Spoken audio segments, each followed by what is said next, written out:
चलो गाइस, आज की इस वीडियो में मैं डेथ नोट के इंटरेस्टिंग फैक्ट्स बताने वाली हूँ, जो कि मोस्टली एनिमे के अंदर से नहीं बल्कि बाहर से आने वाले लाइक क्रिएटर्स वगैरह के बारे में। तो चलो वीडियो को शुरू करते हैं। तो फैक्ट नंबर 1 है सुगुमी ओबा के बारे में, जो कि डेथ नोट के राइटर है। उनकी रियल आइडेंटिटी किसी को नहीं पता है, उनका नेम भी हिडन है, बर्थडे, पर्सनल इन्फो कोई भी नहीं पता है किसी को भी, यहाँ तक कि जेंडर भी अभी तक श्योर नहीं हुआ है। तो सुगुमी ओबा नाम जो मैंने बताया है, ये भी लोगों ने बोलते हैं, बट जरूरी नहीं कि ये उनका असली नाम हो। और इनकी पर्सनालिटी एल की तरह, मींस एल जो कैरेक्टर है वो इनसे इंस्पायर हुआ है, क्योंकि एल नीको चेस्ट से टच करके बैठता था जब वो चेयर पे बैठता था। ये भी कुछ ऐसा ही करता है जब वो मांगा के बारे में कुछ सोच रहे होते हैं।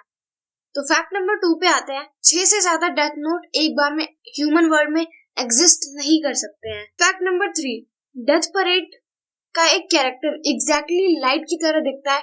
सो यस, ये लाइट भी हो सकता है, मोस्टली फैंस यही कहते हैं। फैक्ट नंबर 4, डेथ के बाद लाइट ना ही स्वर्ग में जाएगा ना ही नर्क में, क्योंकि डेथ नोट में साफ साफ लिखा है कि यूजर ना ही स्वर्ग में जाएगा ना ही नर्क में। तो of course light Yagami shinigami बन जाएगा डेथ के बाद। और मौत के बाद भी लाइट के जो वर्शिपर थे, जो फॉलोवर्स थे, उन्होंने उसको स्टिल वर्शिप किया था, यानी कि अभी भी उनके लिए वो गॉड जैसा है। मतलब लाइट का ये भी ड्रीम था कि वो सबका गॉड बने, तो या एक तरह से उसका ड्रीम पूरा हो चुका है। फैक्ट नंबर 5, डेथ नोट जैसा एक और मांगा है जिसका नाम है द मिराक्युलस बुक।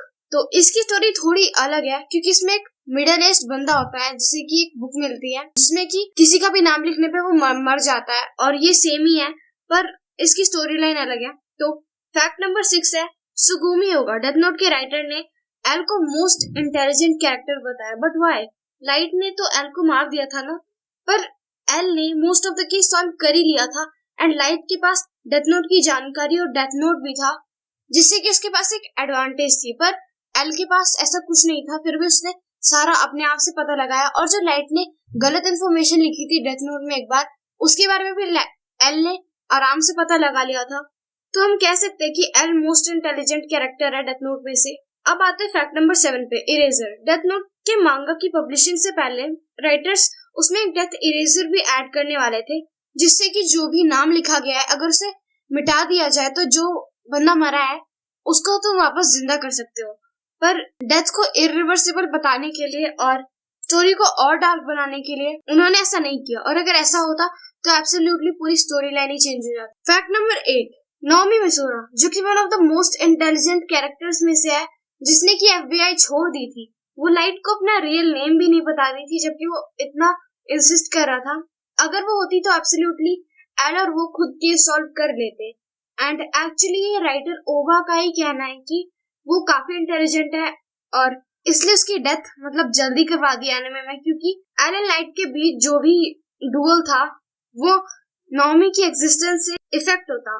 तो अब आते हैं फैक्ट नंबर 9 पे, ताकेशी ओबाटा, जो कि डेथ नोट के इलिस्ट्रेटर है, सुगुमी ओबा जो कि राइटर ही है। तो आमने सामने ये लोग कभी नहीं मिले हैं। दोनों को जब भी कम्युनिकेट करना था तो वो दोनों बस एडिटर के थ्रू ही कम्युनिकेट करते थे, पर बाद में वो मिले थे, मतलब मे बी 2004 में। तो अब आते हैं फैक्ट नंबर 10 पे। ये फैक्ट बहुत मजेदार है क्योंकि ये रियल लाइफ से जुड़ा है। डेथ नोट से रिलेटेड रियल इंसिडेंट्स।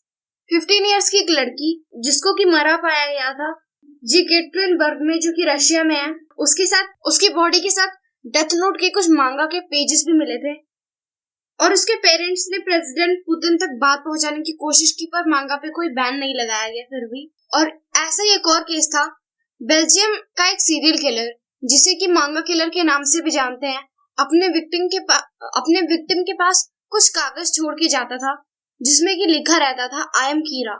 मर्डर्स 2007 को शुरू हुए थे और 2013 को 3 सस्पेक्ट्स को 20 साल की जेल हुई थी।